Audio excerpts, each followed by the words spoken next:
what key life experiences have formed like who you are and who your designs are today? Key for life experience. I think number one is having a good foundation, good design foundation, which I got actually at ASU. And I've always been fascinated with creating something from nothing, right? Being a creator.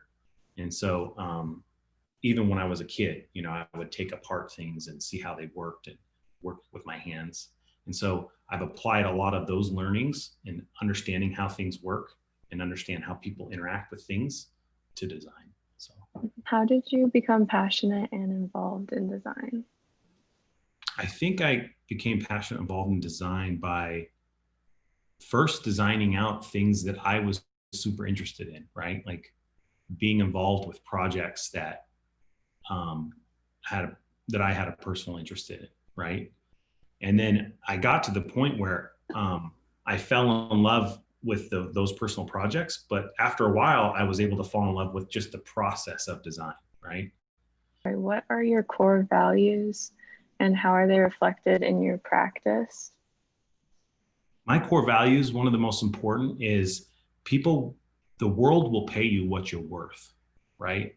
And so if you are diligent in what you do in your profession, then you will be successful. And when I mean diligent, I mean that like you spend if you are responsible for like doing something like delivering a specific type of design or something like that, or you have a deadline that you need to meet, that you do everything in your power to meet that deadline and do it to the best of your ability and leave no stone unturned, right? And what is your design process from thinking to visualization to like a realization? Yeah, my design process number one starts with like, what are the assumptions that I'm working under, right? And what are the restrictions that I have? Really, what it comes down to is like really understanding what is this and how it's going to be used. So empathy, right? It's like the classic design thinking process. You have to like distill all that down into like summarize it into like some actionable things that you can do, which then translates into some good ideas that you can then test. And at that point, I never get connected to any of my ideas personally, right? When it's actually out in the real world and real people are using it, you have to go verify that everything that you learned up until that point is actually true. How do you collaborate with other individuals to realize your impactful work? I try never to assume.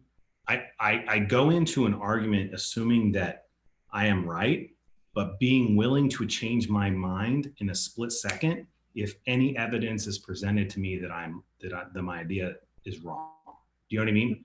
So you have to be quick. You have to be willing to sell your idea and to defend it, if you think it's right, but you also have to be open-minded enough to abandon it immediately if you know that if you're presented with information that says it's wrong, right? Instead of listening to defend your idea, you need to listen to be able to debunk your own idea.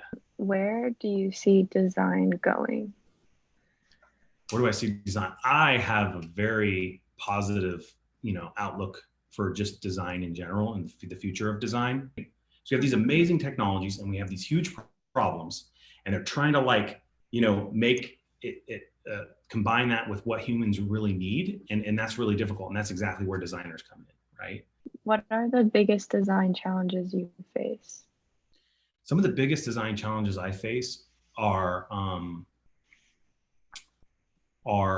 a lot of them have to do with the companies that you're working with not having enough resources to actually do the designs, like to actually execute on the designs that you've done. What advice would you give to a young student? The advice I would give is to just